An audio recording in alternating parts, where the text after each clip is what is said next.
Dear students, आज हम Switzerland के जो अब तक पूर्व के व्याख्यानों में हमने पढ़ा कि स्विट्ज़रलैंड के जो संघीय स्तर पर किस तरह प्रत्यक्ष प्रजातंत्र के साधनों का प्रयोग किया जाता है।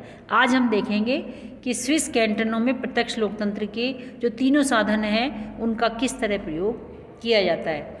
जो स्विस कैंटन है उनमें प्रत्यक्ष लोकतंत्र के तीनों ही उपकरण हमें दिखाई देते हैं, उपलब्ध हैं, तीनों का ही प्रयोग किया जाता है, जिसका हम अलग अलग अध्ययन करेंगे। सबसे पहले लोकसभा, जिसे कि लैंडर्स में माइंड भी कहा जाता है, कि स्थानीय जनसभाओं द्वारा प्रत्यक्ष लोकतंत्र का प्रयोग कैंटनों में किया जाता है। ऐसी जनसभाएं जो प्रत्यक्ष रूप से कैंटनों के शासन कार्य में भाग लेती है।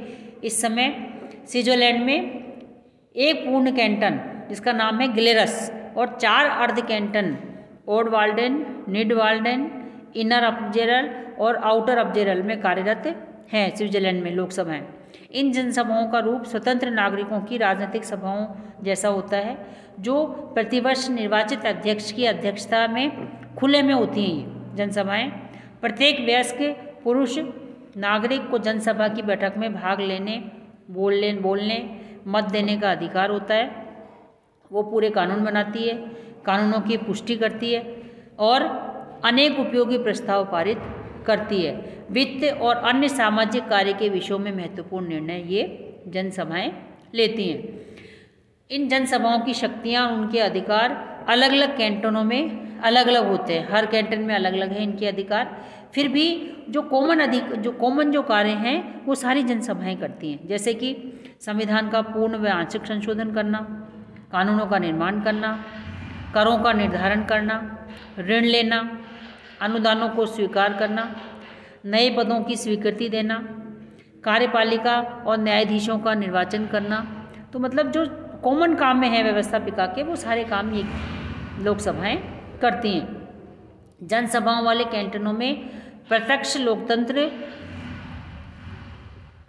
उस प्रकार का लोकतंत्र है जिसे रूसो और अन्य राजनीतिक विचारकों ने वास्तविक लोकतंत्र माना है। जो प्रत्यक्ष लोकतंत्र मतलब एक तरह से लोकतंत्र की जो लिंकन की परिभाषा है कि जनता का शासन जनता के लिए, जनता के द्वारा, वो इन लोकसभाओं के द्वारा ही चरितार्थ होता है। दूसरा तरीका है जनमत संग्रह। कैंटनों में कैसे प्रयोग किया जाता है कि स्विट्ज़रलैंड के सभी कैंटनों में संविधान संशोधन के लिए जनमत संग्रह अनिवार्य है और इसकी व्यवस्था संविधान का जो अनुच्छेद 142 में की गई है। ऐच्छिक जनमत संग्रह की व्यवस्था साधारण विधियों के लिए भी 9 कैंटनों और 1 अर्ध कैंटन में की गई है। जो ऐच्छिक जनमत संग्रह की साधारण कैंटन, उसके लिए भी वहाँ पर मतदाताओं की एक निश्चित संख्या या कैंटन की जो कौंसिल है उसकी एक थोड़ी बहुत जनसंख्या कानूनों पर जनमत संग्रह की मांग करती है। शेष कैंटनों में जनसभाओं की प्रथा है, वहाँ इस प्रकार से जनमत संग्रह की आवश्यकता नहीं होती। और तीसरा तरीका है प्रारंभक, कि जिनेवा जो वहाँ पर कैंटन है उसके अतिरिक्त सभी स्विस कैंटनों में संविधान में संशोधन और कानून बनाने के लिए प्रारंभक की व्यवस्था है। जिनेवा में केवल संविधान संशोधन के लिए ही प्रारंभक की व्यवस्था है। अलग अलग कैंटनों में कानून बनवाने और संविधान में संशोधन करवाने के लिए भिन्न भिन्न नागरिकों की जनसंख्या आवश्यक है। कि जैसे बर्न में संवैधानिक प्रारंभक को 15,000 की जरूरत है, 15,000 लोगों की। विधि संबंधी प्रारंभक को 12,000 मतदाताओं के द्वारा प्रस्तुत किया जा सकता है। कई अन्य कैंटनों में संविधान संशोधन के लिए और साधारण कानूनों को बनाने के लिए मतदाताओं की एक जैसी संख्या होनी चाहिए।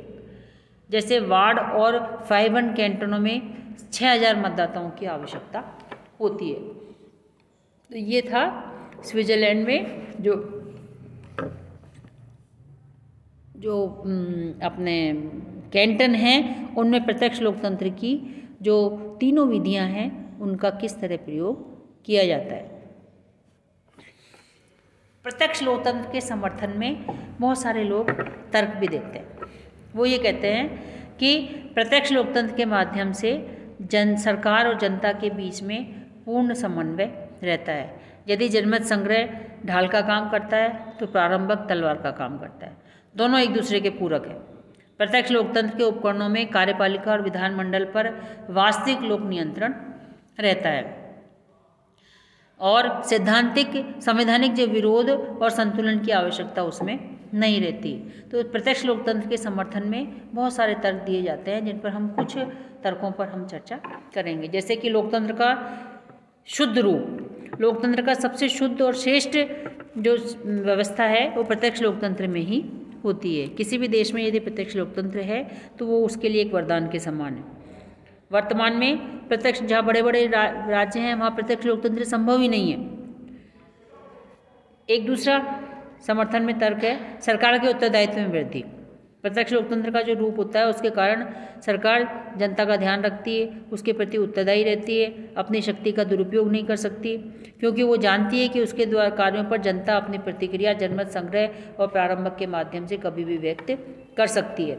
यदि जनता की आवश्यकताओं के प्रति सरकार उदासीन रहेगी तो प्रारंभक द्वारा वह उसे करने के लिए बाध्य भी कर सकती है। प्रत्यक्ष प्रजातंत्र में राजनीतिक प्रशिक्षण प्राप्त होता है। प्रत्यक्ष प्रजातंत्र में राजनीतिक शिक्षा का सर्वश्रेष्ठ साधन है। सभी नागरिक देश के शासन और उसके कार्यों में रुचि लेते हैं।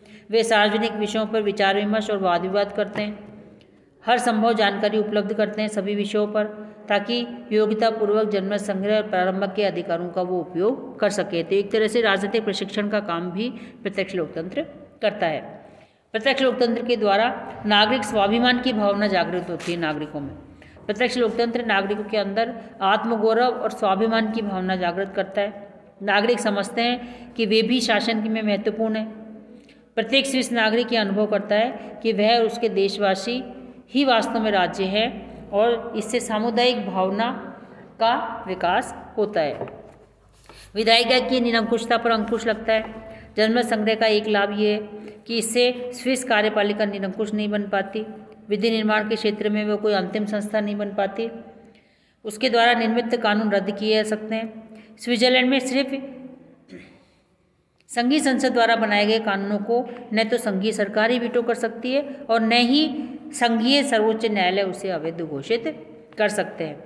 एक और दोहरा लाभ, जनमत संग्रह जनता के विरुद्ध विधानमंडल की निरंकुशता को रोकने का काम करती है और प्रारंभक विधानमंडल की भूलों का उपचार करता है।